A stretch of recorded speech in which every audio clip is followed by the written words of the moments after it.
Hello जी, प्रयास helpline. Hello जी बोलिए, हम सुन रहे हैं। हम आपकी क्या मदद कर सकते हैं? मैं सुसाइड नहीं करना चाहता, मेरे पास और कोई चारा नहीं है। बहुत बड़ी गड़बड़ कर दी मैंने। आप कहाँ से बात कर रहे हैं? नाम क्या है आपका? आप प्लीज फोन मत रखिएगा और मेरी बात ध्यान से सुनिए।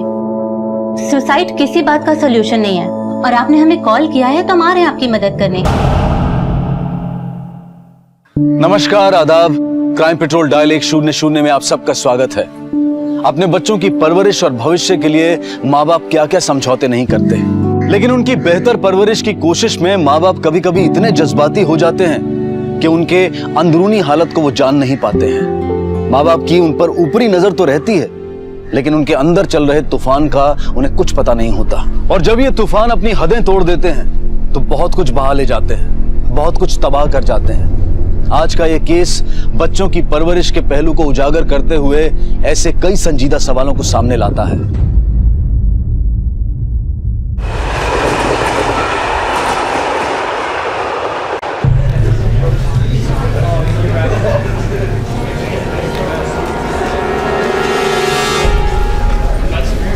एक्सक्यूज मी, एक मिनट। एक्सक्यूज मी, ये देखिए रहा केशव यादव 98.2%। अरे वाह भाई, फिर से टॉप मारा तूने। अब और भाई तुम्हारा? यहाँ चेक करने दे। ये देखिए रहा अभय यादव।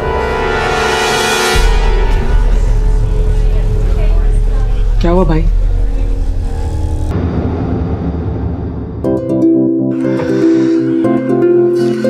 राजकुमार भैया, लीजिए, मुंह मीठा कीजिए। सुरेश भाई, आपका बेटा तो टॉपर है। आप बड़े किस्मत वाले हैं जो आपको ऐसा बेटा मिला। अब उससे सैंडविच की दुकान तो लगवाएंगे नहीं, है ना? देखिएगा एक दिन बहुत बड़ा नाम करेगा। एक कैशव, तुम हट जा बाजू, नहीं तो तेरे को भी पीट देंगे, बता रहे हैं हम। भाई साहब, हाँ भाई साहब, ये क्या लगा रखा है? बाहर तक आवाज आ रही, लोग सुनेंगे तो क्या कहेंगे? अरे सुनते तो सुने, हमको क्या करना है भाई? अरे तुम्हारा बेटा तो पास हो गया, तुम तो खुश हो। एक साथ डबल प्रमोशन लिया है और ये फेल हो गया। नालायक, इसको छोड़ेंगे नहीं आज। चप्पल। भाई साहब, इस तरह मार पीट करने से थोड़ा वो पास हो जाएगा। केशव पढ़ाएगा ना, उसको अच्छे नंबर से पास होगा। Hello hello. The number you have called is currently switched off. Hello hello, police. Sir इस नंबर से एक लड़के ने प्रयास सुसाइड हेल्पलाइन पे फोन किया। वहाँ के ऑफिसर जब उससे बात कर रहे थे तो लाइन बीच में डिस्कनेक्ट हो गई। ना उसने नाम बताया अपना, ना ही location. The number you have called is currently switched off. फौरन इस नंबर की डिटेल्स निकलो और अर्जेंट बेसिस पर नेटवर्क कंपनी को फोन की लास्ट लोकेशन ट्रेस करने के लिए बोलो। मुंबई के उपनगर मीरा रोड में एक लड़का केशव अपनी जान देना चाहता था, लेकिन उसकी जिंदगी में ऐसा क्या हो गया था कि इतनी छोटी सी उम्र में वो इतना बड़ा कदम उठाने पर मजबूर हो गया था। सर, कॉल ट्रैक होने में टाइम लग गया और कॉल ट्रैकर पैन करपाड़ा में एक अंडर कंस्ट्रक्शन बिल्डिंग दिखा रहा है, लेकिन सिम कार्ड तो किसी सुरेश यादव के नाम पर रजिस्टर्ड है जिसकी उम्र 40 साल है। तो फिर ये हो सकता है वो नंबर इसके किसी जानने वाले के नाम पे रजिस्टर्ड है। सर, इसके पेट और पीठ पर कोई भी चोट का निशान नहीं है, लेकिन खून फिर भी है और इसके नाखूनों में भी खून। चलो ऊपर देखते हैं, तुम यहीं रखो।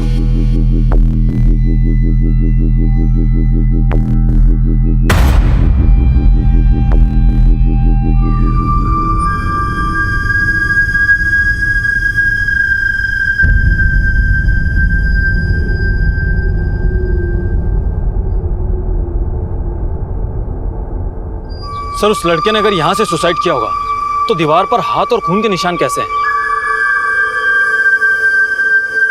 और सर, ये सब देखकर तो ऐसा लगता है कि सुसाइड करने से पहले उस लड़के के साथ में जरूर कुछ हुआ होगा, और हो सकता है कि उस लड़के के साथ में कोई और हो और उसी ने ही इस लड़के को धक्का दे दिया हो।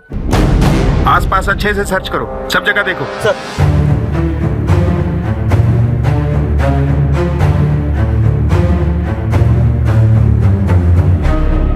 फोन की बैटरी डेड है, शायद इसी फोन से उसने हेल्पलाइन वाले नंबर पे कॉल किया होगा।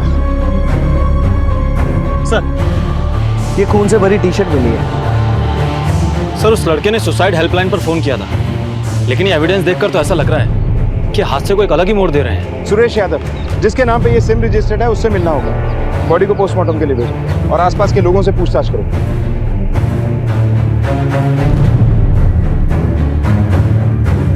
साहब यहाँ 2 साल से काम बंद है।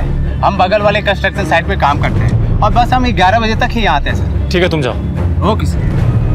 सर मैंने आसपास लोगों से पूछताछ की, किसी ने किसी को आते जाते नहीं देखा। सुनिए जी, ये लोग घर आए थे, केशव के बारे में कुछ पूछ रहे हैं। आप में से सुरेश यादव कौन है? जी मैं हूँ सुरेश यादव साहब। बात क्या है? साहब जिंदगी से हमेशा 2 कदम आगे रहने वाला केशव जिंदगी से हार कैसे मान सकता है साहब? कोई तो वजह होगी जो उसने इतना बड़ा कदम उठाया। जब आप लोगों को केशव की बातों में कोई परेशानी दिखाई दी या किसी से कोई अनबन? अभी तो उसने सर क्लास में टॉप किया था। केशव यादव 98.2%। अरे वाह भाई, फिर से टॉप मारा तूने।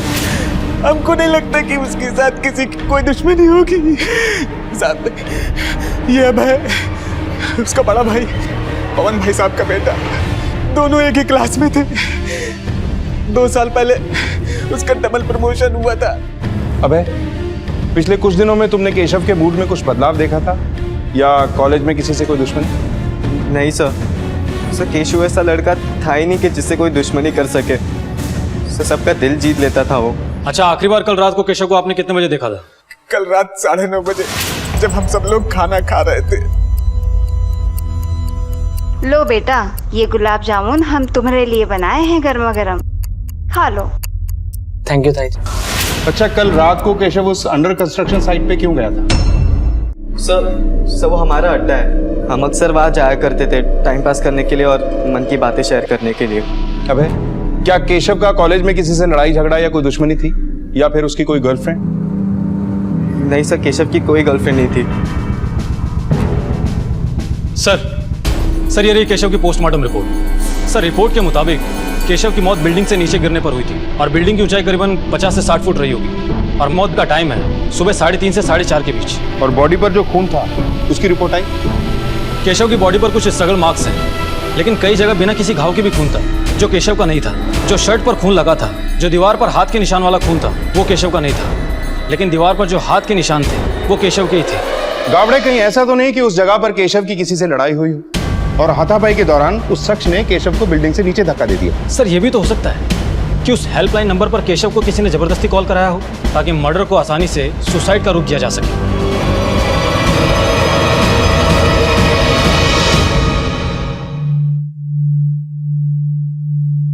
सर केशव के कॉल डिटेल से ये तो साफ है कि वो इतना ज्यादा किसी का टच में नहीं था, लेकिन उसकी फोन मेमोरी में कुछ अश्लील फोटोज और वीडियोस मिले। केशव के बारे में जितना जाना है उनसे ऐसा लगता तो नहीं कि वो इन सब बातों में था। और सर केशव के कॉल डिटेल्स के हिसाब से केशव रात को 1:30 बजे अपने घर से निकला था। हो सकता है वो किसी कॉल गर्ल से मिलने निकला हो या फिर उसकी कोई गर्लफ्रेंड हो जिसके बारे में कोई नहीं जानता। सर कहीं ऐसा तो नहीं कि केशव के घर वाले हमसे कुछ छुपा रहे हैं? हो सकता है। केशव के दोस्तों, उसके पड़ोसियों और उसके कॉलेज में पूछताछ करो, जरूर कोई ना कोई सुराग मिलेगा। Yes sir.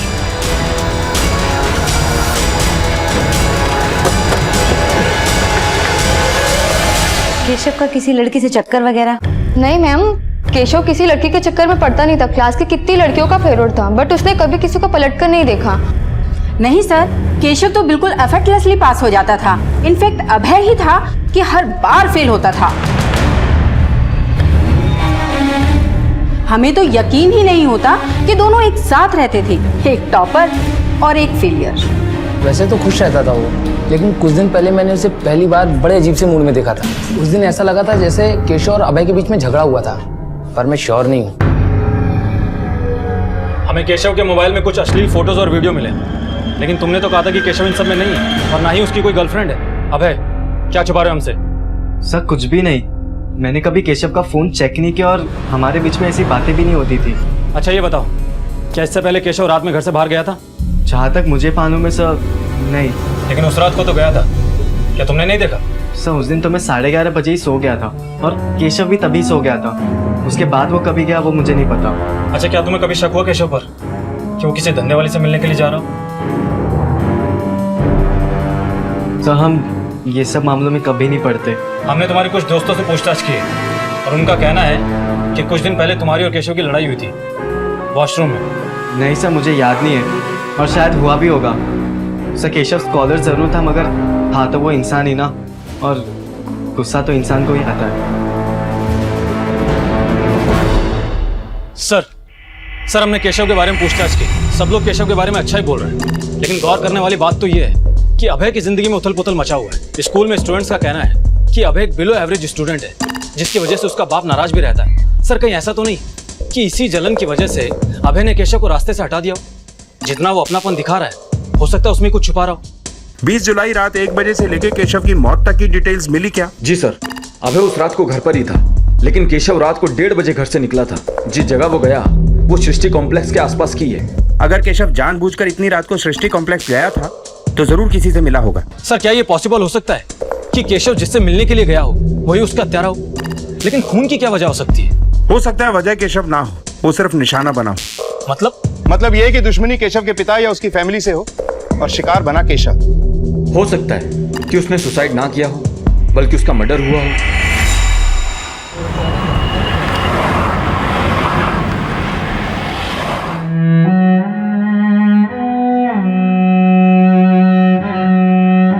देवर जी कुछ खा लीजिए, कल से एक दाना भी नहीं खाए हैं।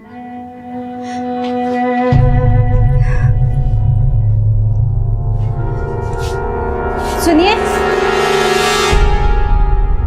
अजी, सुनिए, देवर जी से बात कीजिए ना। 2 दिन हो गए, ना कुछ खाए हैं ना कुछ बात की है। एक बात बताओ, ये केशव के जाने से पूरी दुनिया खत्म हो गई है क्या? इतनी समझ नहीं है उनको। और दुकान जाएंगे नहीं तो कमाएंगे क्या, खाएंगे क्या और खिलाएंगे क्या? और अपने बच्चे के बारे में सोचेंगे कि नहीं सोचेंगे? देखो हटो, बाजू जाने दो हमको, चलो। क्या तुम लोग भी सब पता नहीं क्या करते हो। पुलिस ने इस केस के एक एक पहलू को पलटना शुरू किया। केशव की मौत की जगह और उसकी रोजमर्रा की जिंदगी को बारीकी से टटोलना शुरू किया। केशव के मोहल्ले और आसपास के इलाकों में केशव से जुड़ी हर जानकारी इकट्ठा की जाने लगी। सर मैंने केशव और उसकी फैमिली के बारे में पूछताछ की, और पूछताछ के दौरान एक बात पता चली है। सुरेश से किसी बाहर वाले से कोई दुश्मनी नहीं थी, बल्कि अपने भाई पवन से पिछले 5-6 महीनों से छोटी मोटी बातों पर लड़ाई होती रहती थी। जिस दिन केशव की मौत हुई थी उस दिन भी पवन दुकान पर लेट आया था। कहीं ऐसा तो नहीं कि इस सब में पवन का हाथ हो? अपने छोटे भाई सुरेश से अनबन रहती थी, अपने बेटे अभय से परेशान था, और इस सब की वजह कहीं ना कहीं केशव था, और इसीलिए इस खटास की वजह केशव बना है। कैसी लड़ाई साहब? देखिए साहब, किसी ने आपको गुमराह किया है। शायद इस वक्त तुम हमें गुमराह करने की कोशिश कर रहे हो। हमारी खबर बिल्कुल पक्की है। अब तुम बताओगे माजरा क्या है? सब लड़ाई हुई थी, लेकिन वो पैसों को लेकर लड़ाई हुई थी। मैं बस अपने बेटे के लिए कुछ पैसे तो अलग कर रहा हूँ। वो पढ़ना चाहता है, आगे बढ़ना चाहता है, कोचिंग करना चाहता है। अब उसे क्या मैं आलू प्याज छिलवा? सुरेश, तुम ये कैसे कह सकते हो कि तुम्हारा बेटा क्या करेगा और क्या नहीं? अरे हमारा बेटे का भविष्य खराब, और तुम्हारा बेटा चांदी का चम्मच मुंह में लेकर पैदा हुआ था क्या? दुनिया को पता है कि केशव की बराबरी अभय नहीं कर सकता, समझा? सब सुरेश मेरा छोटा भाई है, ये दुकान भी उसी की है। इसी दुकान से हमारा घर चलता है। जिस तरह सुरेश के मन में अपने बेटे केशव को लेकर सपने हैं, उसी तरह मेरे मन में मेरे बेटे अभय को लेकर सपने हैं। लेकिन सुरेश केशव की पढ़ाई के लिए यहाँ के सारे पैसे साइड में कर लेता। 20 जुलाई की सुबह 1 से 4 बजे के बीच में तुम कहाँ थे? घर पे था। नहीं, थोड़ी देर के लिए बाहर गया था मैं। तो शांति गार्डन के पास में बार है ना, वहां पे।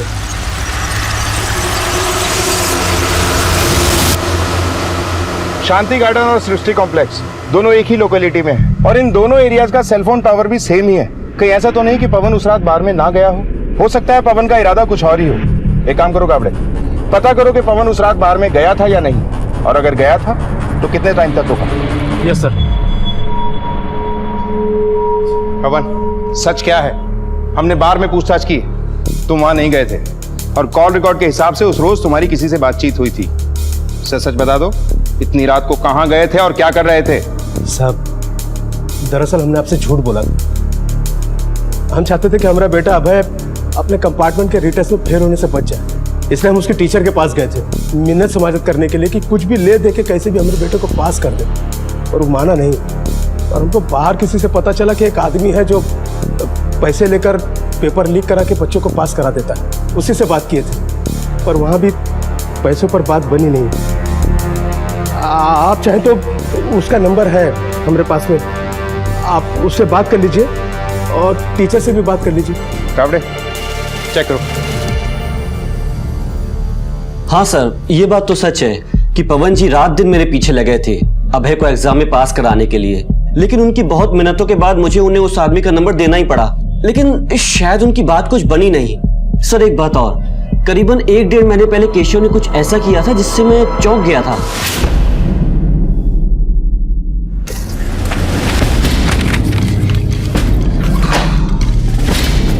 केशव?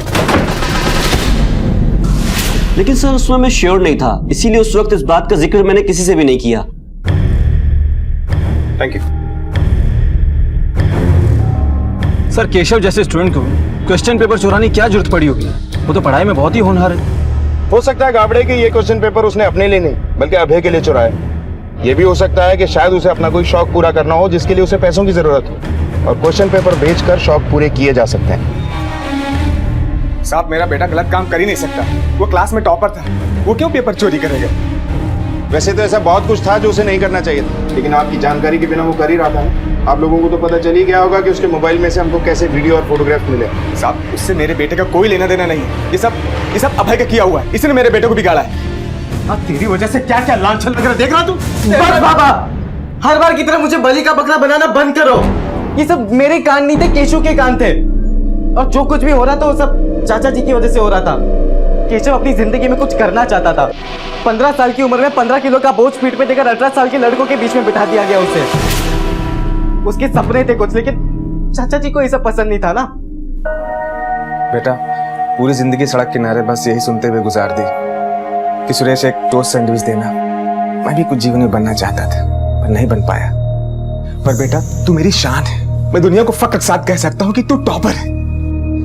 लेकिन ये जो स्कूल के बाद तू लड़के लड़कियों से मिलता है ना, ये बंद कर दे। यही टाइम तू पढ़ाई में ध्यान दे, ठीक है? जी। बाहर से सिर्फ 2 वर्ड बोलता था वो, जी पापा, लेकिन अंदर से ज्वालामुखी बन चुका था वो। हर बार सिर्फ पढ़ाई पढ़ाई पढ़ाई। अंदर का फ्रस्ट्रेशन दबाने में मुश्किल हो रही थी उसको, और इसी वजह से उस दिन वो कॉलेज में इतना गुस्सा हो गया कि वॉशरूम की दीवार पे अपना हाथ दे मारा उसने। आज हम क्वालिटी एजुकेशन से ज्यादा क्वांटिटी एजुकेशन पर फोकस कर रहे हैं। पर क्या सिर्फ अच्छे मार्क्स लाना ही जिंदगी में लायक होने का मापदंड है? केशव की मौत की गुत्थी अब भी अनसुलझी थी। शक की सुई धीरे धीरे इस कहानी के हर किरदार की तरफ घूम रही थी, लेकिन सवाल अब भी यही था कि केशव की मौत कैसे हुई और उसकी मौत की असली वजह क्या थी।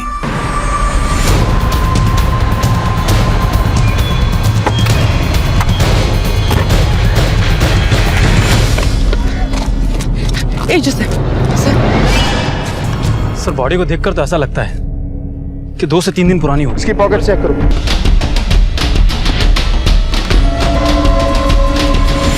सर फोन स्विच ऑफ है। सर इस आदमी का नाम गौतम आप्टे है और एड्रेस शोलापुर का है।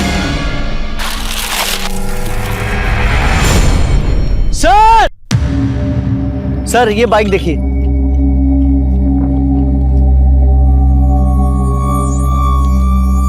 सर ये देखिए, किसी ने इसका हैंडल लॉक तोड़कर चोरी करने की कोशिश की है। ये पर्स मिला सर।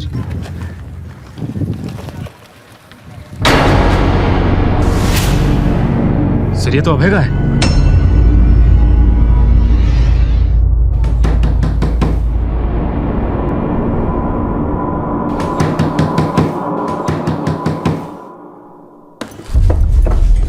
अबे कहाँ है? उसे फौरन बुलाइए, हमें उससे कुछ जरूरी बात करनी है।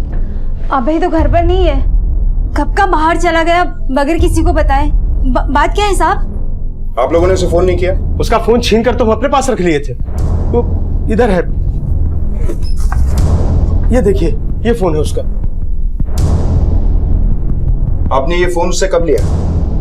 19 तारीख की रात को, उसके सोने से पहले। अरे दिन रात फोन में लगा रहता है और पढ़ाई में फेल होता रहता है, इसलिए छीन कर हम अपने पास रख लिए थे। तो सर इसी वजह से उस रात को इस फोन का लोकेशन यहाँ का बता रहा था। बात क्या है?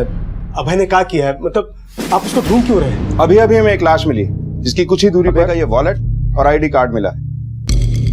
हमें शक है कि ये खून उसी दिन हुआ जिस दिन केशव की मौत हुई। खून? नहीं साहब, मेरा बेटा मस्ती कर सकता है। हाँ वो नंबर कम लाता है, लेकिन किसी को मार नहीं सकता साहब। ये ये बटुआ जरूर केशव लेके गया होगा। ऐसे कैसे इल्जाम लगा रही भाभी आप केशव पे? देखिए, इस घर के दोनों लड़के इस केस में इन्वॉल्व हैं। किसने क्या किया है उसका पता हम लगा लेंगे। फिलहाल हमें उनके कमरे की एक बार फिर से तलाशी लेनी। गावड़े। Yes sir.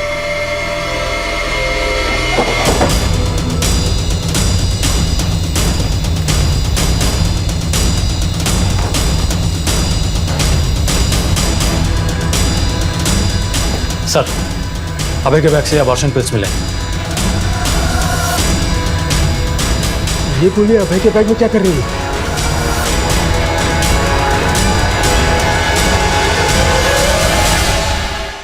सर, क्या अभय का किसी लड़की के साथ में चक्कर हो सकता है जिससे उसने प्रेग्नेंट कर दिया हो? लेकिन एक बात समझ में नहीं आ रही, इन सबका केशव की मौत से क्या लेना देना हो सकता है? गावड़े, अभय के पिछले 6 महीने के कॉल रिकॉर्ड्स और लोकेशन डिटेल्स चेक करो। अगर उसकी कोई गर्लफ्रेंड रही होगी तो उसका नंबर अभय के कॉल रिकॉर्ड्स में जरूर होगा और इस अभय की तलाश तेज करो। Yes sir. अरे घर के एक बेटे को तो हम पहले ही खो चुके हैं और अब अभय भी पता नहीं कहाँ चला गया है। अरे गलती उन दोनों की नहीं है, गलती हमारी परवरिश की है। सर ये रही गौतम की पोस्टमार्टम रिपोर्ट। गौतम के ऊपर जो हमला हुआ था उसके बाद इंटरनल ब्लीडिंग की वजह से उसकी मौत हुई और उसकी मौत 20 जुलाई को रात को 1 से 2 बजे के बीच हुई है। गौतम और केशव की मौत के बीच में मुश्किल से 2 से 3 घंटों का फर्क है। ये महज एक कोइंसिडेंस नहीं हो सकता। जरूर कुछ ऐसा है जो अब भी हमारी आंखों के आगे आना बाकी है। सर, मैंने गौतम की फैमिली से कांटेक्ट किया था। वो लोग शोलापुर में रहते हैं। उनका कहना है कि पिछले हफ्ते ही गौतम घर आया था। लेकिन सर, गौतम की फैमिली अभय और केशव किसी को नहीं पहचानते। लेकिन सर, एक बात है, केशव की शर्ट पर और कंस्ट्रक्शन साइट की दीवार पर जो ब्लड हमें मिला था वो गौतम के ब्लड से मैच करते हैं। ये दवा तुम्हारे यहाँ की है? हाँ सर, ये दवा तो हमारे यहाँ की है। तुम्हें कुछ याद है ये दवा तुमने किसको बेची थी? ये तस्वीर देखो, शायद तुम्हें याद आ जाए। इन दोनों में से कोई नहीं आया था, पर एक आदमी आया था साइकिल से। स्केच बनवा सकते हो उसका? हाँ सर। इसका मतलब साफ है कि गौतम की मौत से अभय और केशव का कोई ना कोई कनेक्शन जरूर है। लेकिन ये पिल्स वाला चक्कर समझ में नहीं आ रहा। कहीं इस एंगल में किसी लड़की का ट्रायंगल तो नहीं? सर, ये भी तो हो सकता है कि अभय का किसी लड़की के साथ में चक्कर हो और गौतम ने उस लड़की के साथ में गलत किया और वो प्रेग्नेंट हो गई हो और अभय ने गुस्से में आकर गौतम का खून कर दिया हो। गावड़े, हमें इस केस के हर एंगल को खंगालना होगा। 1 मिनट सर। हेलो, ठीक है सर, पता चल गया कि वो अबॉर्शन पिल्स किसने खरीदी थी। तुमने केशव को अबॉर्शन पिल्स लेके दी थी। अब बात को छुपाने का कोई फायदा नहीं। हाँ साहब, मैंने उसे दवा ला के दी थी। मेरे पास और कोई दूसरा रास्ता नहीं था उस बात को दबाने के लिए। ये लीजिए भाई साहब। पापा, मुझसे बहुत बड़ी गड़बड़ हो गई पापा। मेरी वजह से एक लड़की प्रेग्नेंट हो गई है। चल इधर आ, चल। क्या किया तुमने? ये बात किसी को पता नहीं चलनी चाहिए। जी पापा। हम लोग दिन रात मेहनत करके 2 वक्त का खाना जुटाने वाले लोग हैं। सोचा केशव का भविष्य खराब ना हो, इसलिए हमने अबॉर्शन की गोली उसको ला के दी। जाके उस लड़की को खिला दे और मामला यहीं दफन कर दे। मैं नहीं जानना चाहता कि वो कौन थी और ये सब क्यों हुआ। मैं नहीं जानता कि उसके बाद क्या हुआ। हम तुम्हारी बात पे भरोसा कैसे कर लें? हो सकता है तुमने केशव को मारा क्योंकि उसने तुम्हारे सारे सपने चकनाचूर जो कर दिए थे। ये क्या कह रहे हैं साहब? मैं अपने बेटे को क्यों मारूंगा? मैं तो चाह रहा था कि उसका भविष्य ना खराब हो, इसीलिए मैं उसे इस मुसीबत से बचाना चाह रहा था। गावड़े, ये लड़की आखिर हो कौन सकती है जो अभय और केशव दोनों से कनेक्टेड थी? गौतम की मौत से इसका क्या लेना देना हो सकता है? और इन दोनों केसेस में कोई कनेक्शन है भी या नहीं? सर, केशव के रिकॉर्ड में तो किसी लड़की की परछाई भी नहीं दिखती। सर, मैंने अभय के लास्ट 6 महीने के कॉल रिकॉर्ड अच्छे से चेक किए हैं। उसमें एक नंबर ऐसा है जिससे पहले 2 महीने में अभय की लगातार बातचीत होती रही, लेकिन फिर अचानक से बंद हो गई। लेकिन सर 18 जुलाई से फिर से उस नंबर पे अभय की बातचीत शुरू हो गई। सर, इस बात पर हमारा पहले ध्यान नहीं गया था क्योंकि अभय पर हमारा शक नहीं था। सर, मैंने नंबर की जानकारी निकाली है। ये नंबर किसी मधुकर अवस्थी के नाम पर रजिस्टर्ड है और उसका एड्रेस मीरा गाँव है। ये लड़की कहीं वही तो नहीं जिसका केशव के साथ चक्कर था? सर, इस सवाल का जवाब तो अभय दे सकता है, लेकिन पता नहीं वो इस वक्त है कहाँ। अभय के घर वालों पे नजर रखो। वो अपने घर वालों से कांटेक्ट करने की कोशिश जरूर करेगा। Yes sir. तब तक ये जो लड़की है इससे मिल लेते हैं। Yes sir. केशव की गर्लफ्रेंड वाले एंगल ने अब इस केस को एक नया मोड़ दे दिया था। अभय अब तक पुलिस की गिरफ्त से दूर था। आखिर गौतम की हत्या क्यों हुई और उसका केशव, अभय और उस लड़की से क्या लेना देना था? क्या अभय ने ही गौतम को जान से मारा था जिसके बाद वो डर के मारे छुपता फिर रहा था? केशव की मौत की पहेली को सुलझाने में पुलिस पूरी जी जान से लगी हुई थी।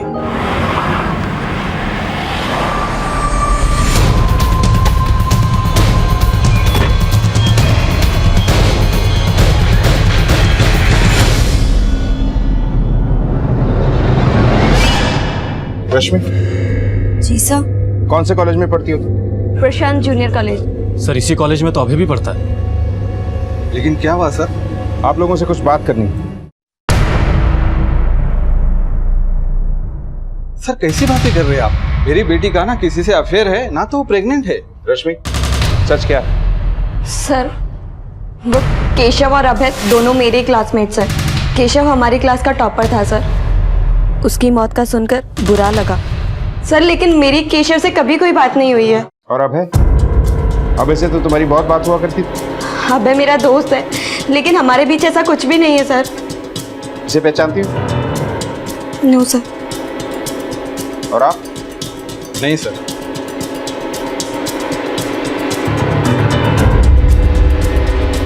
सर मुझे तो ऐसा लग रहा है कि ये रश्मि झूठ बोल रही है। फौरन रश्मि के मेडिकल टेस्ट के लिए कोर्ट से ऑर्डर लेते हैं, तभी दूध का दूध और पानी का पानी होगा। अब आप यहाँ किस लिए आए हैं? आपकी बेटी रश्मि को मेडिकल चेकअप के लिए ले जाने आए। ये रहे कोर्ट के पेपर्स। ये किस बात के लिए टेस्ट है? हम रश्मि का ब्लड टेस्ट और सोनोग्राफी कराएंगे। अगर इसने 72 घंटे पहले अबॉर्शन की पिल्स खाई हैं तो हमें पता चल जाएगा कि ये प्रेग्नेंट थी। नेहा, अरे रुकिए, लेकिन अरे सर। सर ये रहा रश्मि के टेस्ट रिजल्ट। सर रिजल्ट में तो वो क्लीन निकली, ना तो कभी रश्मि प्रेग्नेंट थी और ना ही उसका अबॉर्शन हुआ था। यानी रश्मि सच बोल रही थी। सर अगर रश्मि प्रेग्नेंट नहीं थी तो फिर वो अबॉर्शन पिल्स किसके लिए थी? कहीं ऐसा तो नहीं कि सुरेश जिस लड़की के बारे में हमें बता रहा था वो कोई और ही हो?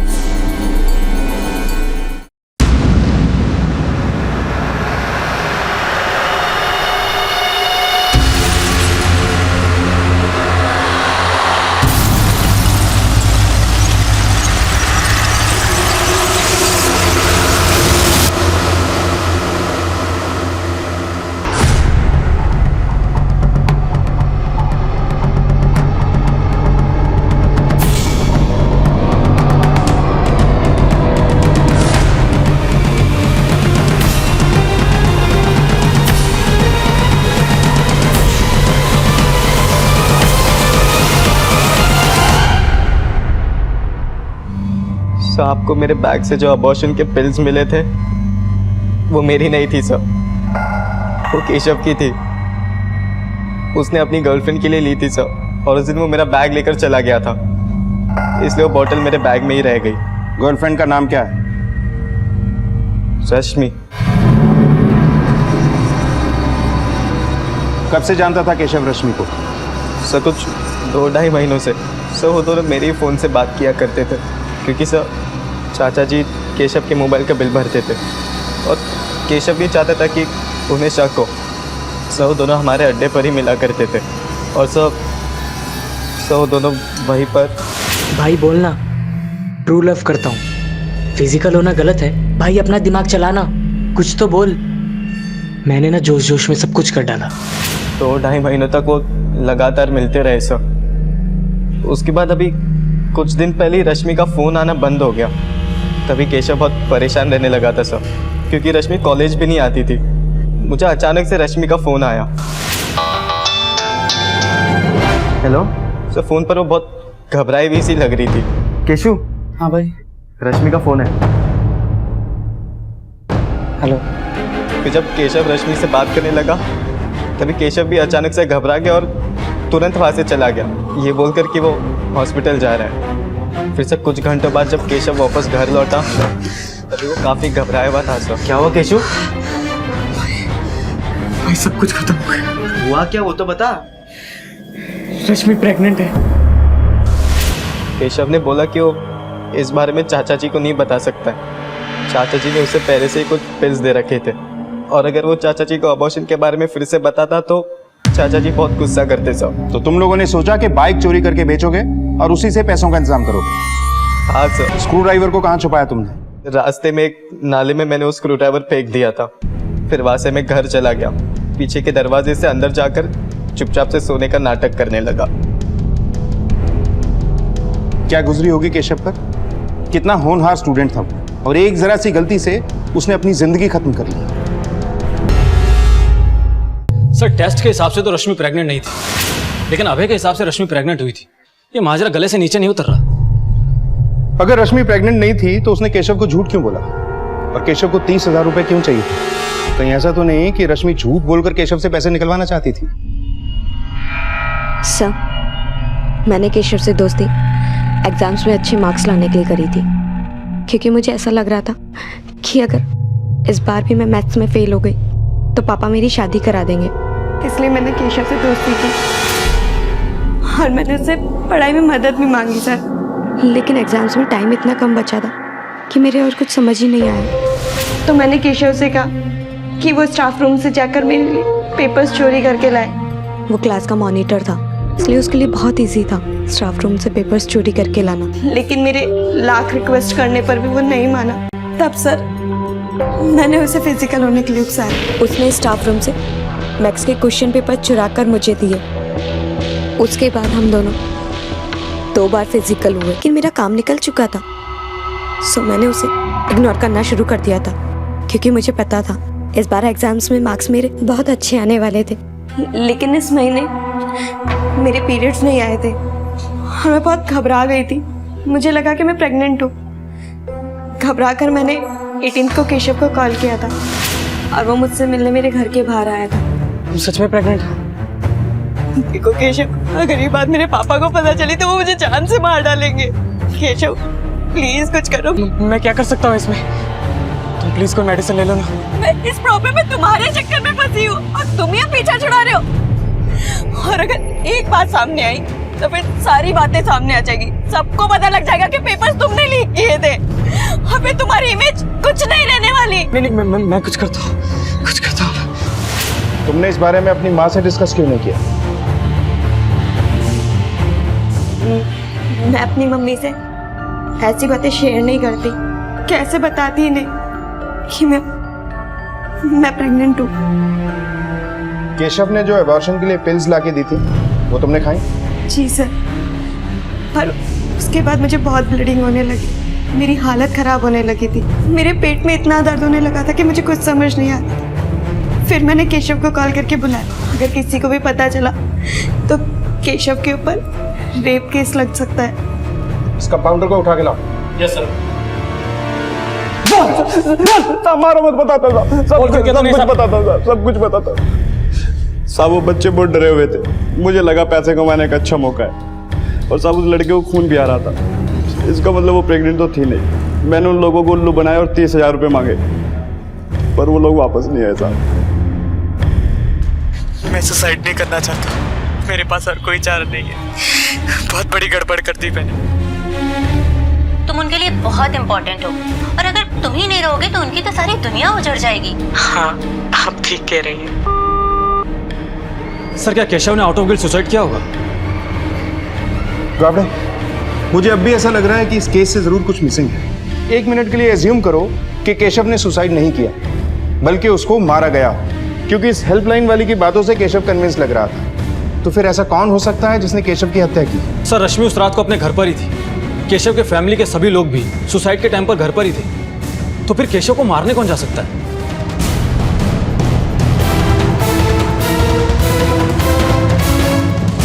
गावड़े, शायद मुझे पता चल गया है कि केशव की हत्या किसने की।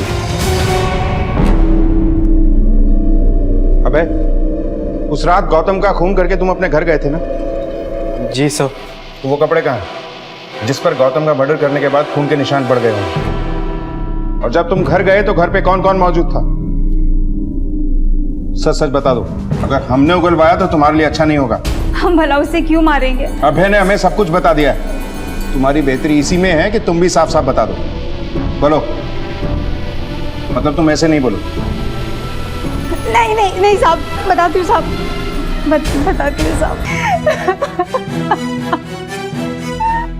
मैं स्वार्थी हो गई थी साहब। मैं नहीं चाहती थी कि मेरा बेटा इन सब चक्करों में पड़ के जेल जाए। मैं तो केशव को मारना भी नहीं चाहती थी साहब। माँ तो निस्वार्थ होती है, जब स्वार्थी हो जाती है ना तो सबसे पहले खुद का नुकसान करती है। इसकी जीती जागती मिसाल तुम हो।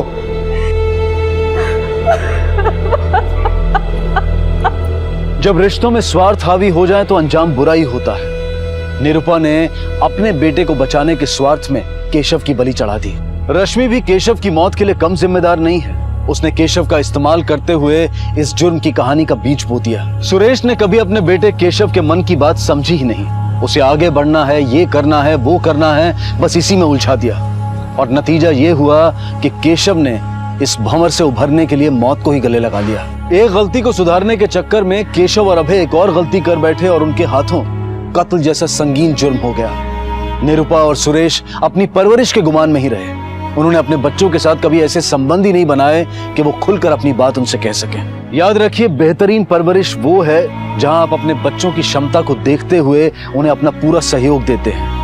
आपका प्यार, आपका सहयोग उन्हें विचलित नहीं होने देगा, हताश नहीं होने देगा, उन्हें सही रास्ते से भटकने नहीं देगा।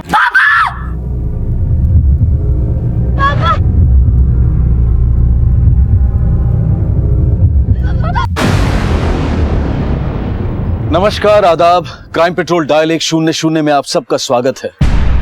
बारात में होने वाली हवाई फायरिंग से जुड़ा ये हादसा नया तो नहीं होगा। बारात में होने वाले अजीबोगरीब जश्न भी देखे सुने होंगे, लेकिन इस बारात में नया ये था कि घोड़ी पर दुल्हा नहीं दुल्हन थी। और अगर एक दुल्हन घोड़ी पर बैठकर बारात लेकर जाए तो ये अजीब ही कहलाएगा। माना कि जिंदगी में नयापन देने के लिए रस्मों में दिल की खुशी घोल दी जाए तो गलत नहीं है, लेकिन दूसरों की खुशी को हादसों में बदलने वाले गलत ही कहलाते हैं। अपनी बेटी पल्लवी की बारात ले जा रहे पिता जयशंकर ने शायद ये सोचा भी नहीं होगा कि खुशी से झूमते हुए उनका सीना छलनी हो जाएगा। क्या ये महज एक हादसा था, या वो किसी गैर इरादतन हमले का शिकार हुए थे, या फिर वो पहले से ही किसी के निशाने पर थे?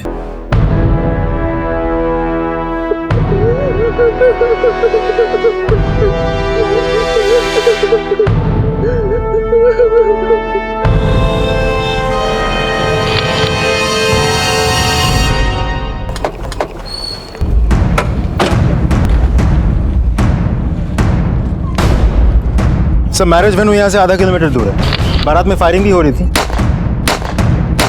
दुल्हन के पिता को गोली लगी। दुल्हन की बारात? यस सर, बारात लड़की वाले ले जा रहे थे। दुल्हन घोड़ी पे थी, लड़के वाले हॉस्पिटल पहुंचे। हो सकता है कि बारात में जो फायरिंग हो रही थी उसी की गोली उन्हें लगी, या फिर बारात की फायरिंग की आड़ में किसी ने अपना बदला लिया है। मैं हॉस्पिटल जाता, तुम यहीं रहना। Okay sir.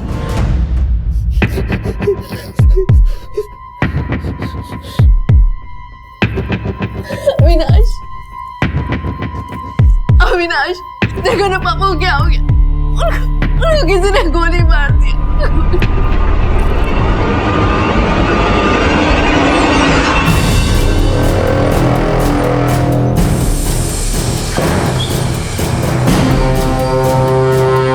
कैसी तबीयत है उनकी? देखिए, गोली हार्ट के पास लगी है और एक्सेसिव ब्लीडिंग की वजह से हालत क्रिटिकल है, बचना मुश्किल है।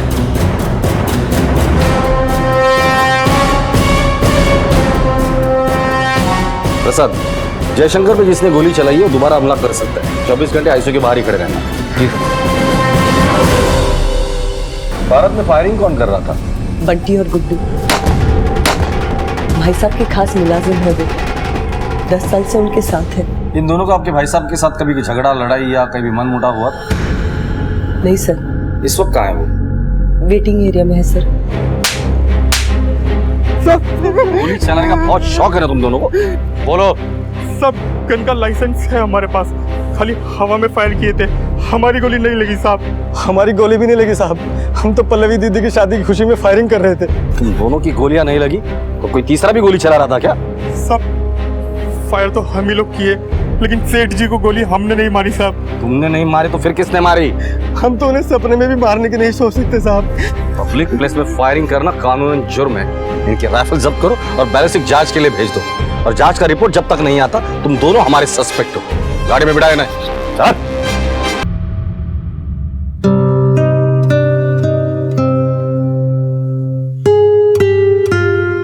हम तो बारात का वेट कर रहे थे, फिर अचानक से किसी की नजर लग गई, जो समधी जी को गोली लग गई। वैसे कायदे से तो बारात आप लोगों को लेकर जानी चाहिए। ये रस्म उल्टी करने की कोई खास वजह? सर, पल्लवी पहले से अतरंगी स्वभाव की है। वो हर काम अलग तरीके से करना पसंद करती है, इसीलिए जब अविनाश ने शादी के लिए हाँ कह दी तो पल्लवी ने जिद की, बारात मैं ही लेकर आऊंगी।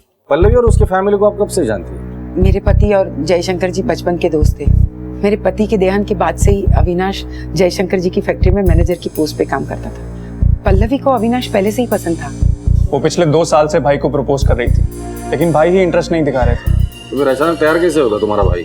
अब मम्मी को कैसे मना कर सकते हैं? जब मम्मी को पता चला कि पल्लवी भाई से शादी करना चाहती है तो बस भाई को हाँ बोलना ही पड़ा। सर पल्लवी मुझे पसंद थी, लेकिन जयशंकर अंकल के यहाँ काम करके भी मैं श्योर नहीं था कि मैं पल्लवी को वो ऐशो आराम की जिंदगी दे पाऊंगा कि नहीं, इसलिए मैं ये शादी से भाग रहा था।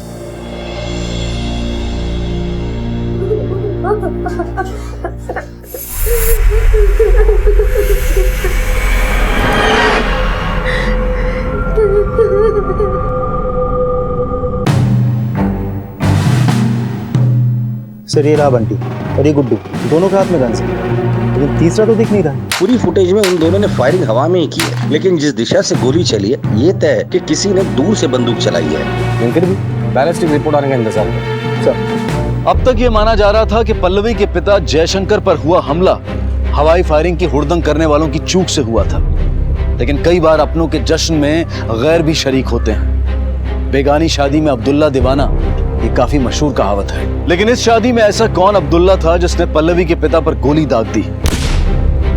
सामने आने वाले फैक्ट्स पुलिस इन्वेस्टिगेशन को यही इशारा दे रहे थे। सर, जयशंकर की डॉक्टर और बैलिस्टिक रिपोर्ट के मुताबिक जयशंकर पे गोली ऊंचाई से चलाई गई थी, मतलब बुलेट ऊपर से नीचे की तरफ ऐसे एंगुलर शेप में आके धसी, और जख्म की गहराई देख के लगता है कि गोली कम से कम 40 से 50 मीटर दूर से चलाई गई थी। एक बात तो क्लियर है, गोली बंटी या गुड्डू ने नहीं चलाई, बारात में तीसरा आदमी था जिसने जयशंकर पे गोली चलाई है। राइट सर, क्योंकि गोली दूर से चली, बारात से नहीं। मुझे लगता है हमें क्राइम स्पॉट पे दोबारा जाना चाहिए। चलो सर। अरे बाबा हाँ बोला तो मैं पहुंच रहा हूँ, अब तुम फोन रखोगे तभी तो मैं पहुंचूंगा। चलो बाय। किससे बात कर रहे हो? माँ वो पल्लवी है, वो बहुत घबराई हुई थी इसलिए उसने फोन किया। हाँ मगर तुम जा कहाँ रहे हो? माँ वो फैक्ट्री जा रहा हूँ क्योंकि बहुत सारे ऑर्डर्स पेंडिंग पड़े हुए हैं। फैक्ट्री तो तुम जाओगे ही, लेकिन पल्लवी और उसके परिवार वालों को तुम्हारी जरूरत है। आखिर तुम उस परिवार के होने वाले दामाद हो। जाते हुए ये टिफिन हॉस्पिटल में दे देना और थोड़ा वक्त पल्लवी के साथ भी गुजारना। ठीक है। संभाल के।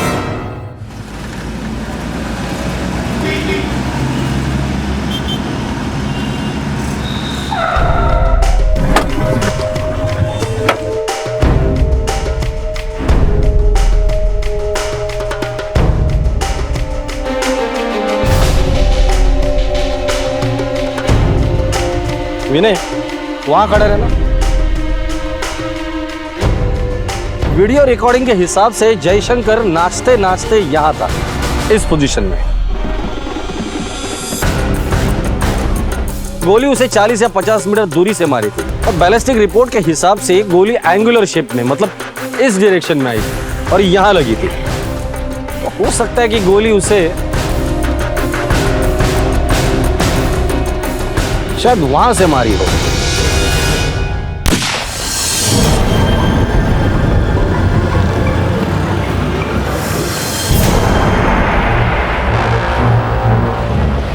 गोली यहीं कहीं से चलाई होगी, यहीं कहीं से चलाई होगी। सर इतने डिस्टेंस से शूट तो कोई प्रोफेशनल शूटर ही कर सकता है। कहीं ऐसा तो नहीं कि जयशंकर को मारने के लिए किसी ने सुपारी दी थी? ये सुपारी ही दी गई है। अब सिर्फ ये पता करना है कि जयशंकर को मारना कौन चाहता था। खबरियों को काम पे लगा दो, पता करो कि जयशंकर को मारने की सुपारी किसने ली थी। और हाँ, तब तक मैं जयशंकर के घर वालों से मिलता हूँ, पता तो चले जयशंकर को मारने का मोटिव किसके पास था।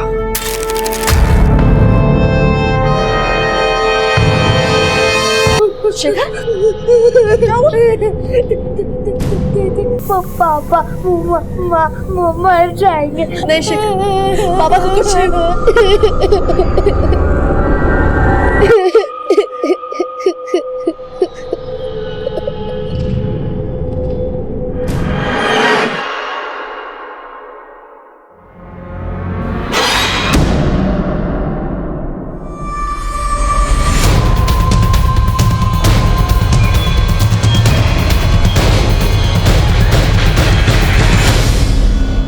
जयशंकर जी की किसी के साथ कोई दुश्मनी थी? कोई दोस्त, रिश्तेदार या कोई बिजनेस में कोई दुश्मन? दोस्ती रिश्तेदारी में तो ऐसा कुछ नहीं दिखता। काम का तो पता नहीं, काम से जुड़े दुश्मन को तो शायद अविनाश ही सबसे अच्छा जानता होगा। नहीं सर, हमारे क्लाइंट लिस्ट में तो ऐसा कोई भी नहीं जिसकी अंकल से कोई दुश्मनी हो। हाँ है ना मेरे पापा की दुश्मन। कौन? मेरी बुआ। बुआ मतलब केत की? जी, पापा की लाडली बहन। आपको ऐसा क्यों लगता है कि केत की आपके पापा को मारना चाहती है? क्योंकि सर वो जैसी दिखती है वैसी है नहीं। मतलब? सर, शेखर की प्रीमेच्योर डिलीवरी हुई थी और जन्म के वक्त कुछ कॉम्प्लिकेशंस की वजह से मेरी मम्मी की डेथ हो गई। शेखर बचपन से ही बीमार रहता था और उसे संभालते संभालते बुआ का टाइम निकल जाता था।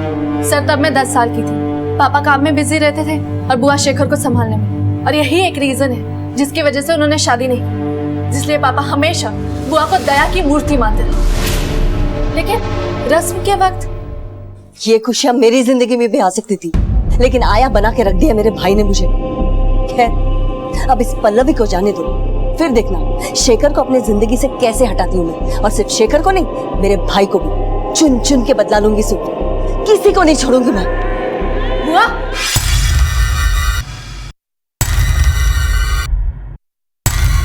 किससे बात कर रही थी आप? किसी से तो नहीं। अगर तुम्हें शक था तो तुमने ये बात पापा को क्यों नहीं बताई? बताई थी, लेकिन मैंने कहा ना कि पापा बुआ के खिलाफ कुछ नहीं सुनना चाहते थे।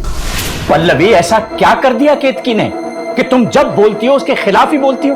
तुम्हें पता नहीं उसने अपनी सारी जिंदगी दे दी हमारे परिवार के लिए। मैं एक लफ्ज भी सुनना नहीं चाहता उसके खिलाफ। लेकिन पापा आप समझिए, मैंने खुद सुना है उन्हें ये कहते हुए कि वो आपको और शेखर को अपनी जिंदगी से निकाल देंगी। मैं जानता हूँ तू ये सब क्यों कह रही है। ये घर मैंने जब से उसके नाम पर ट्रांसफर किया है ना, तू सही नहीं पा रही।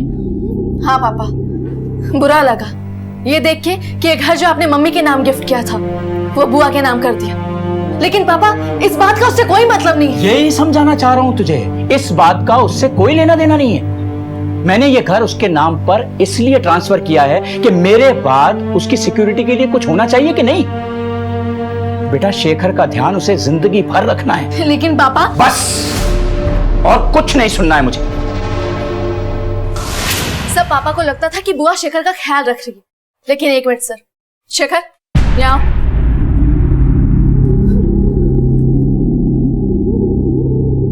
ये देखिए सर। बेटा, ये चोट कैसे लगी तुम्हें? गिर गया था। गिर गए थे या बुआ ने गिराया था?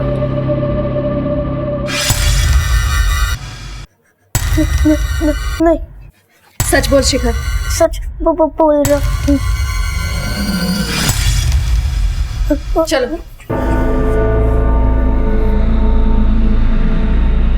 पल्लवी की बातों का मैं बुरा नहीं मानती सर, बिन माँ की बच्ची है वो।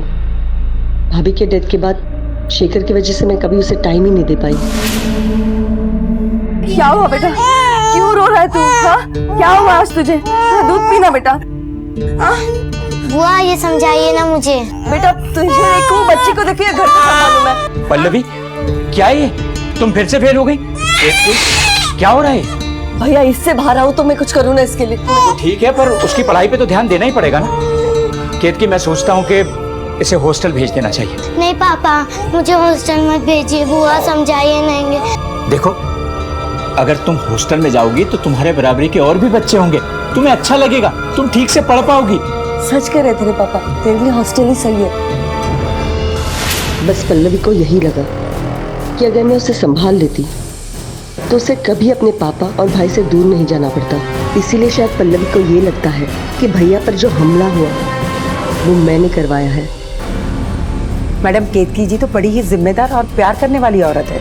और वैसे भी आजकल के ज़माने में कौन अपनी इच्छाओं को मारकर अपने भाई के बच्चों के लिए अपनी पूरी जिंदगी बिताता है। सर, मैं शेखर को स्पेशल ट्यूशन देने जयशंकर अंकल के घर जाता हूँ तो मैंने कई बार नोटिस किया कि पल्लवी केतकी जी को भाव नहीं देती। सर, पल्लवी थोड़ी जिद्दी तो है और वो अटेंशन भी बहुत डिमांड करती है। इतने साल हॉस्टल में देने के बाद हो सकता है कि उसे अपने पापा और भाई की पूरी अटेंशन चाहिए हो, इसलिए वो केतकी बुआ से चिढ़ती है, क्योंकि जयशंकर अंकल सबसे ज़्यादा बुआ को ही मानते हैं। सबकी बातों से तो ऐसे ही लगता है कि पल्लवी जानबूझकर अपनी बुआ पर आरोप लगा रही है। जयशंकर पे जो हमला हुआ था उसका फायदा उठाकर अपनी बुआ को लोगों की नजरों में गिराना चाहती है। लेकिन ये भी तो हो सकता है कि पल्लवी सच बोल रही है। आखिर इतने बड़े हादसे का इल्जाम अपनी बुआ पे क्यों लगाएगी? हो सकता है। इस बुआ भतीजी को अच्छे से समझना पड़ेगा। एक काम करो, इन दोनों के कॉल रिकॉर्ड और बैंक स्टेटमेंट निकालो। खबरियों से सुपारी किलर्स के बारे में कुछ पता चला? खबरियों ने 5 आदमियों पे शक जताया। सबके सब आगरा के नामी शूटर्स हैं। सब इस वक्त अंडरग्राउंड है। इनके फोटोग्राफ्स से जो भी मिलता है वो लेकर आना। हो सकता है इनमें से किसी को शादी के वक्त किसी ने देख लिया हो। Okay sir.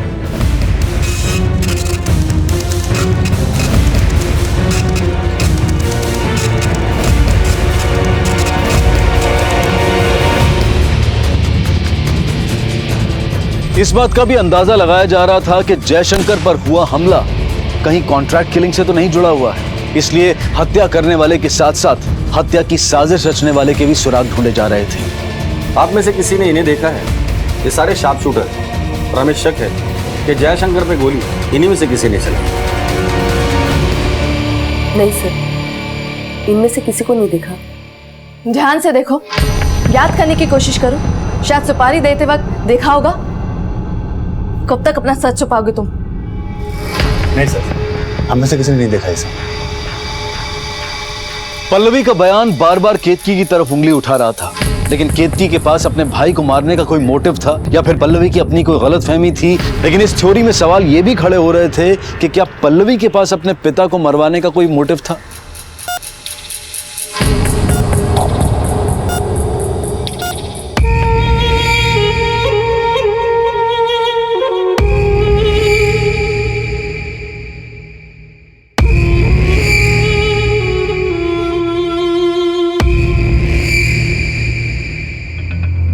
डॉक्टर साहब, तबीयत कैसी है अभी उनकी? He is out of danger, improvement भी दिख रहा है। क्या मैं उनका स्टेटमेंट ले सकता हूँ? अभी नहीं, 3 से 4 दिन बाद। ठीक है, जरा आपसे बात करनी थी।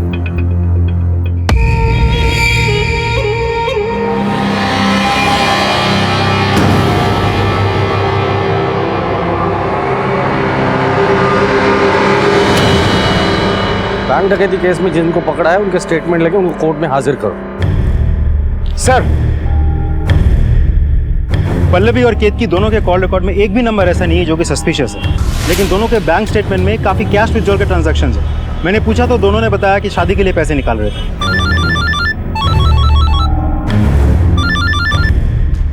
हेलो,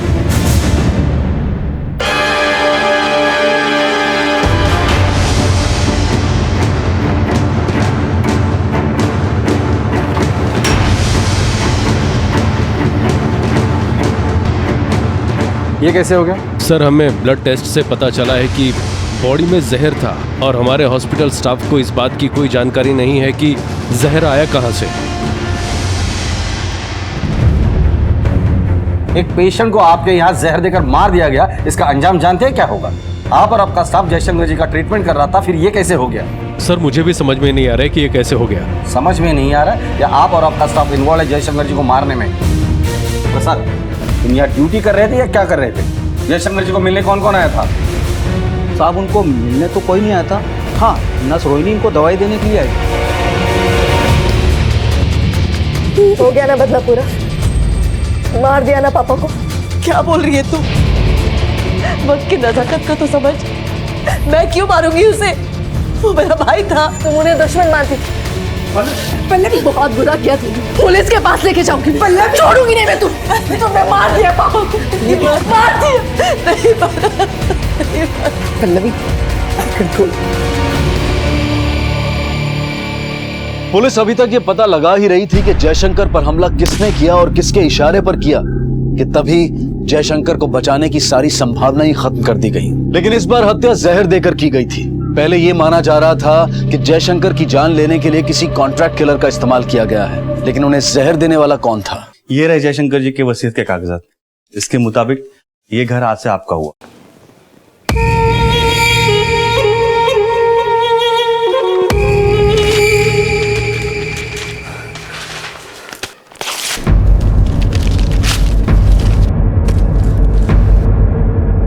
पहले पापा को मरवाया, अब तू मेरी माँ का घर लूटना चाहती है। तुझे पापा ने 25% का हिस्सेदार क्या बना दिया? तू सब कुछ ले लेगी। लेकिन मैं देखती हूँ कि तू अपना हक कैसे जमाएगी। तुझे छोड़ूंगी नहीं मैं।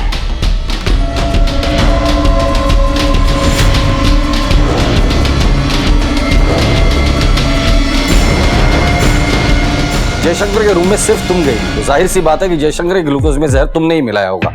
अब सिर्फ इतना बता दो कि जयशंकर को मारने के लिए किसने पैसे दिए थे? नहीं सर, मैंने ऐसा कुछ भी नहीं किया सर। मैंने उनका रूटीन ग्लूकोज उनको लगाया था। मेरा यकीन कीजिए सर, मैं ये सब क्यों करूंगी? तुम ऐसे मुंह नहीं खोलोगी। ले चलो इसे पुलिस स्टेशन। नहीं सर, नहीं सर, नहीं सर, मैं बताती हूँ, इसमें हमारी सर कोई गलती नहीं है। सर हम लोग सारी दवाइयाँ स्टॉक में निकाल कर स्टोर रूम से नर्स स्टेशन लेके जाते हैं और वहाँ सारी दवाइयाँ हर मरीज के ट्रे में तैयार करते हैं। और सर जब भी ज़रूरत पड़ती है ना सर, तो हम वहाँ से लेके चले जाते हैं। और सर आज भी दोपहर में 1-1:30 बजे के करीब मैं जयशंकर जी के लिए ट्रे तैयार करके ICU में लेके गई थी सर। मुझे इससे ज़्यादा कुछ नहीं पता सर। स्टोर रूम और नर्स स्टेशन के बाहर CCTV है? हाँ सर, CCTV है सर। 12:30 बजे से लेकर 2 बजे तक की सारी CCTV फुटेज निकालो दोनों रूम की। Okay sir.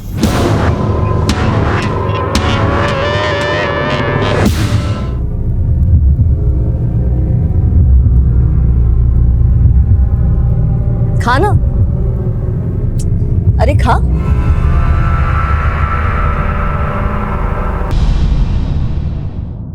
ये देखिए सर, इस लड़की ने जयशंकर की ट्रे में रखी ग्लूकोज में इंजेक्शन से कुछ मिला है, लेकिन पोजीशन की वजह से चेहरा ठीक से नहीं दिख रहा सर। जूम करो उसे।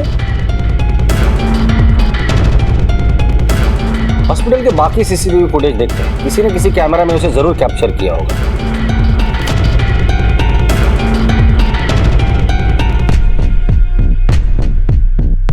ये देखिए सर, वही लड़की, वही कपड़े। पॉज करो, जूम करो। इस लड़की को मैंने कहीं तो देखा है।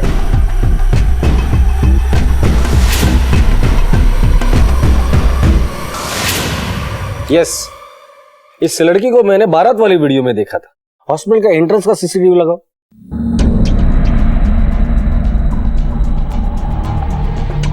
ये बात किससे कर रही है? जूम करो। सर ये तो अविनाश है। अगर इस लड़की ने जयशंकर की दवाइयों में जहर मिलाया है और ये अविनाश से बात कर रही है, इसका मतलब अविनाश और ये लड़की मिले हुए हैं। पुलिस के सामने तहकीकात के 3 पहलू थे। वो कौन था जिसने जयशंकर पर हमले का मास्टर प्लान तैयार किया था, और इस हमले के पीछे उसका मकसद क्या था, और वो गायब हुई लड़की कौन थी जिसने जयशंकर को जहर दिया था। The number you have dialed is currently unavailable. Please try again later.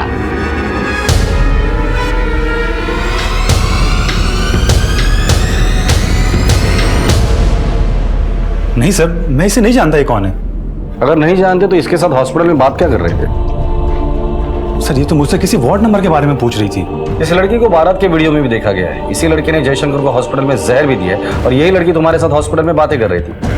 क्या ये इत्तेफाक है? सर मुझे क्या पता कि ये लड़की बारात में क्या कर रही थी। सर मैं थोड़ी ना बारात लेके गया था, हो सकता है ये पल्लवी की तरफ से हो। सच बोल रहे थे? सर मैं सच ही कह रहा हूँ। इसे जानते हैं आप लोग? कभी देखा है? नहीं सर, इस लड़की को हमने कभी नहीं देखा है। नहीं सर। इस लड़की का और अविनाश का कोई ना कोई कनेक्शन तो जरूर है। मुझे शक है कि इसी लड़की ने बारात में जयशंकर पे गोली चलाई थी। विनय, इस अविनाश पे 24 घंटे नजर रखना। ये कहा जाता है किससे मिलता है, सारी डिटेल्स मुझे चाहिए। Okay sir. सर अविनाश के कॉल रिकॉर्ड से लेकर बैंक स्टेटमेंट तक सब कुछ खंगाल लिया, लेकिन देख के लगता नहीं कि उसने जयशंकर पे गोली चलाने के लिए कोई कॉन्ट्रैक्ट दिया होगा सर। हेलो। हेलो सर, मेरी बुआ को किसी ने मार दिया है और मेरा भाई भी गायब है। आप प्लीज जल्दी आ जाइए। क्या?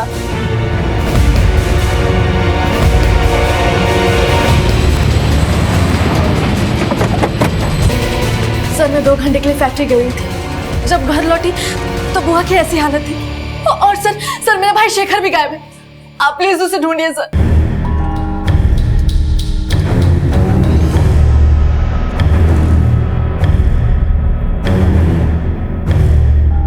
सर ये तो तेल की बोतल है।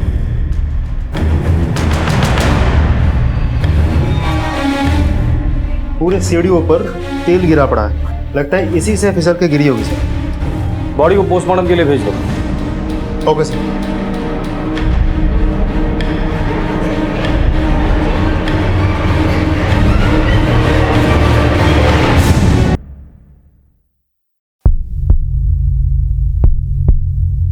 शेखर क्या हुआ था?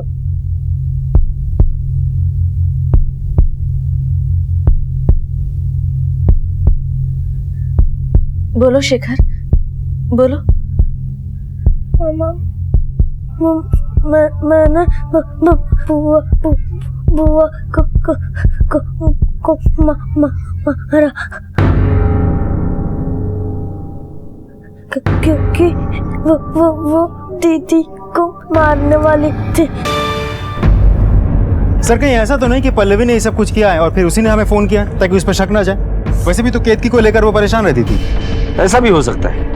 इस पल्लवी के कॉल रिकॉर्ड निकालो और लोकेशन पता करो और फैक्ट्री में जाके पता करो ये वाकई फैक्ट्री में गई थी या नहीं गई। ये भी हो सकता है कि जयशंकर और केतकी की मौत के पीछे पल्लवी का ही हाथ हो। Okay sir.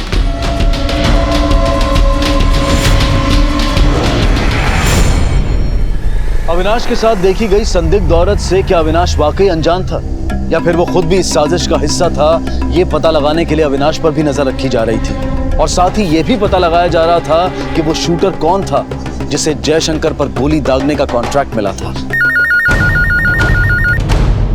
Rakabganj police station, sub inspector Vinay Mishra. हाँ सर, मैं अब्दुल बोल रहा हूँ। बोल अब्दुल। सर, एक सुपारी किलर है गोपाल, हरदोई के आसपास छुपा हुआ है। सर आकर दबोच लीजिए, नहीं तो पंछी उड़ जाएगा। ठीक है।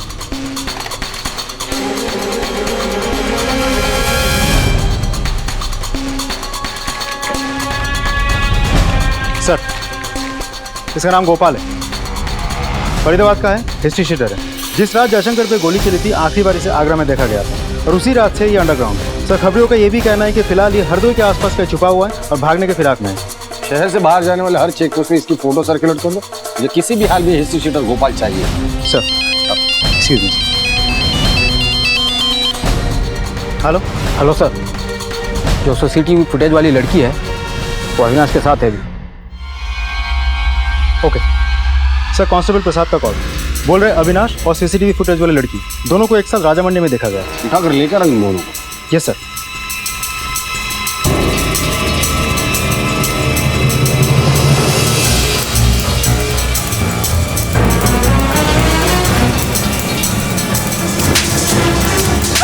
नहीं जानता इस लड़की को? हाँ सर, क्या कहा था? इत्तेफाक। चल बैठ। सर हमें कहाँ ले जा रहे हैं? हमने कुछ नहीं किया।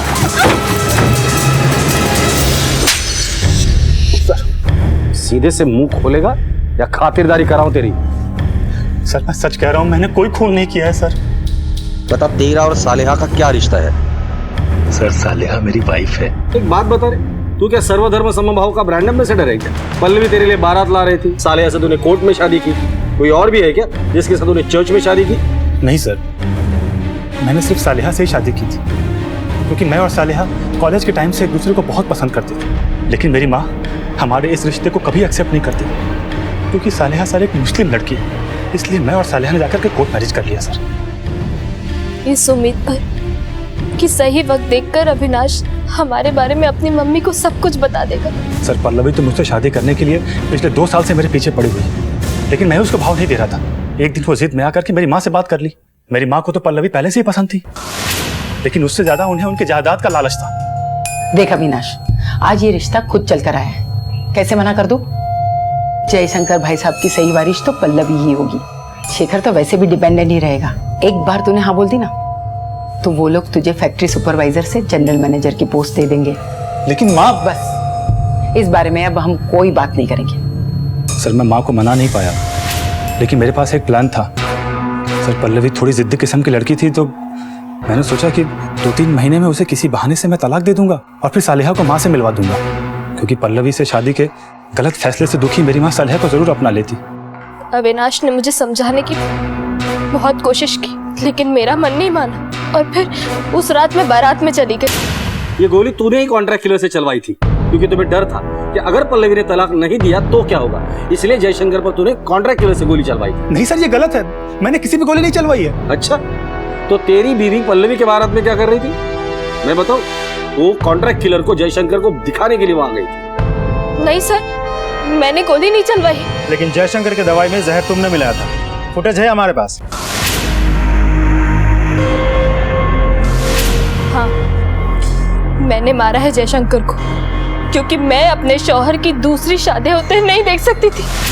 जयशंकर जी के हॉस्पिटल में एडमिट होने के बाद मैं रोज छुप छुप कर पल्लवी और अविनाश पर नजर रखती थी। मुझे यकीन हो गया था कि अविनाश मुझे धोखा देगा। मैंने सोचा कि अगर जयशंकर जी मर जाए तो अविनाश तो अपने आप ही पल्लवी को छोड़ देगा। तब मैंने जयशंकर को मारने का सोचा ताकि पल्लवी अपने बाप की मौत के गम में ऐसा डूब जाए कि अपनी शादी को ही भूल जाए। मुझे ये बात उस दिन पता चली जब सालेहा मुझे हॉस्पिटल के गेट के बाहर मिली थी। सर मैं बहुत डर गया था, लेकिन मैं सालेहा को बहुत प्यार करता हूँ सर, इसलिए मैं चुपचाप बैठा हुआ था। ये केस यहीं पर खत्म नहीं होता। अब भी इस राज से पर्दा उठना बाकी है कि बुआ को किसने मारा और जयशंकर पर गोली किसने चलाई। जिस तरह अविनाश को पता नहीं था कि सालेहा ने जयशंकर को जहर दिया है, तो हो सकता है उसी तरह साले को पता नहीं होगा कि अविनाश ने गोली चलवाई और ये अविनाश जानबूझकर हमसे झूठ बोल रहा है। अविनाश और गोपाल का कोई ना कोई कनेक्शन जरूर है। अविनाश के बैंक स्टेटमेंट निकालो और जल्द से जल्द इस गोपाल को ढूंढने की कोशिश करो। Okay sir.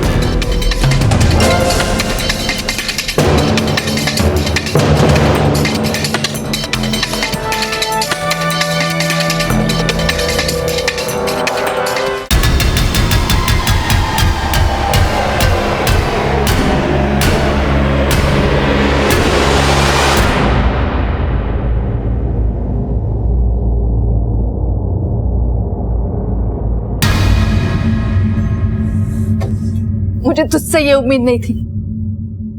आज तेरी वजह से मेरे पापा नहीं रहे। तूने मुझे इतना बड़ा धोखा दिया। ऑलरेडी शादीशुदा तो हिम्मत करता, बता देता मुझे। इतना प्यार किया तुझे, क्या कमी थी मुझ में? लेकिन तूने धोखा दिया है मुझे, धोखा।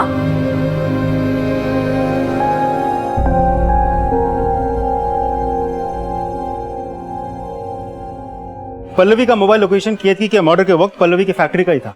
पल्लवी के फैक्ट्री का स्टाफ ने इस बात की पुष्टि की है कि उस वक्त वो अपने फैक्ट्री में ही थी। सर पोस्टमार्टम रिपोर्ट के हिसाब से केतकी की मौत शाम के 4 से 5 बजे के बीच हुई थी। और हैरानी वाली बात यह है कि सीढ़ियों से गिर के सर पे चोट लगने की वजह से मौत नहीं हुई थी सर, मौत हुई थी सफोकेशन की वजह से। इसका मतलब उसे गला घोट कर मारा गया? यस सर, किसी चीज से दबा के सांस रोक के उसे मारा गया। और ये काम शेखर का नहीं हो सकता। सर उससे भी ज्यादा चौंका देने वाली बात तो ये है कि केतकी 3 महीने से प्रेग्नेंट थी। क्या? इसका मतलब केतकी के जिंदगी में कोई तो था, और ये पल्लवी जो बार बार हमें केतकी के बारे में बोल रही थी वो शायद सच हो सकता है। हाँ है ना मेरे पापा की दुश्मन। कौन? मेरी बुआ, क्योंकि सर वो जैसी दिखती है वैसी है नहीं। इस गुत्थी को सुलझाने के लिए हमें शेखर की मदद लेनी थी, क्योंकि वही उसके करीब था और उसी के साथ रहता था। रिमांड होम में बात करके शेखर के लिए साइकियाट्रिस्ट के अरेंजमेंट करो। सर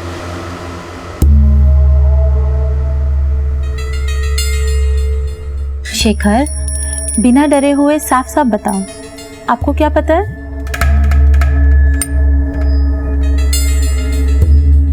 बोलो बेटा, देखो यहाँ पे कितने सारे लोग हैं आपके पास, बताओ।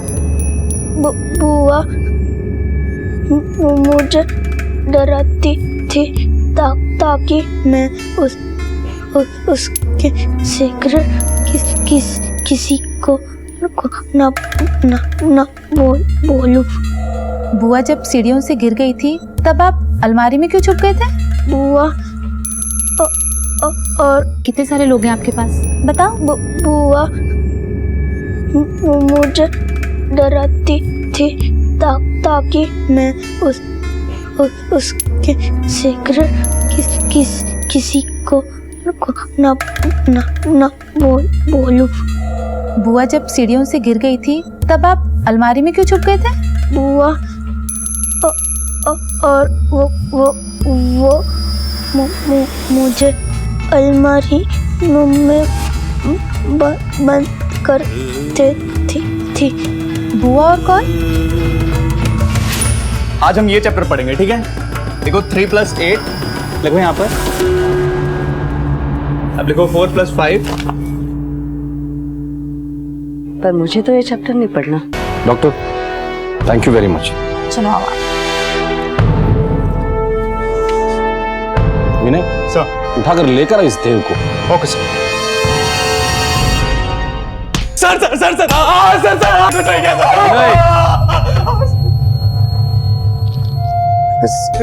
मैं बेकसूर हूँ, मैं भला केतकी को क्यों मारूंगा सर? तो तेरा मोबाइल केतकी के घर पे क्या घास चरने गया था, या तू मोबाइल को केतकी का घर दिखाने गया था? एक बात बता, तेरा और केतकी का अफेयर कब से चल रहा था? 5 महीने तो मिनिमम पकड़ के ही चल, क्योंकि केतकी 3 महीने की प्रेग्नेंट थी। Pregnancy sir? प्रेगनेंसी तुझे नहीं पता? सर मैं और केतकी 6 महीने से रिलेशनशिप में थे सर। मैं अपने मिडिल क्लास बैकग्राउंड और मम्मी के डिसिप्लिन से तंग आ चुका था सर। सर मैं भी दूसरे लड़कों की तरह अपनी जिंदगी एंजॉय करना चाहता था, इसीलिए सर मैंने जयशंकर अंकल से कह के शेखर के लिए पर्सनल ट्यूशन शुरू कर दी। मैंने केतकी के अकेलेपन को दूर। सर मुझे 1 महीने पहले पता चला कि वो प्रेग्नेंट है और उसने बच्चा गिराने के लिए मना कर दिया। सर वो मेरे पीछे पड़ी थी, मुझे फोर्स कर रही थी कि मैं उससे शादी कर लूँ, पर ये तो पॉसिबल नहीं है ना सर।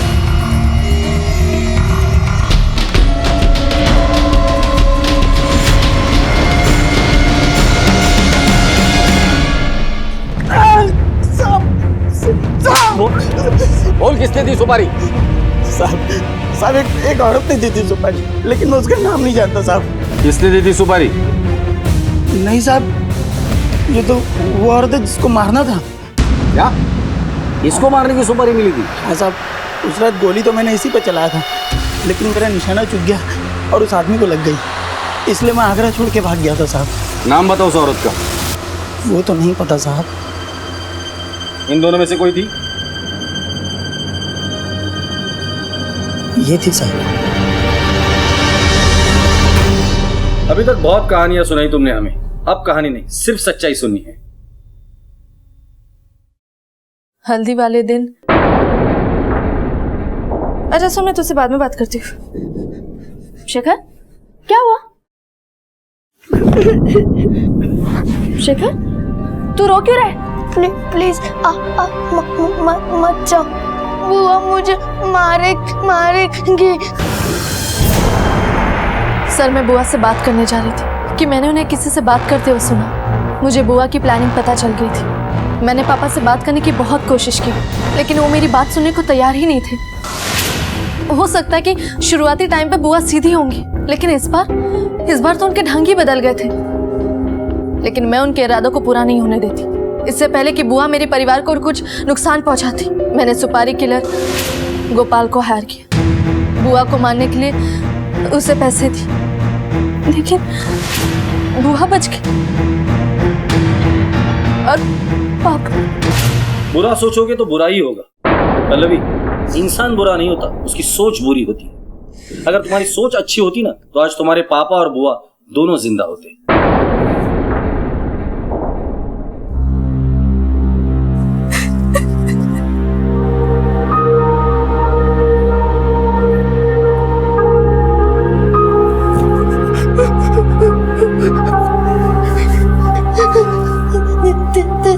दीदी मत जाओ, मुझे अच्छा नहीं लगता।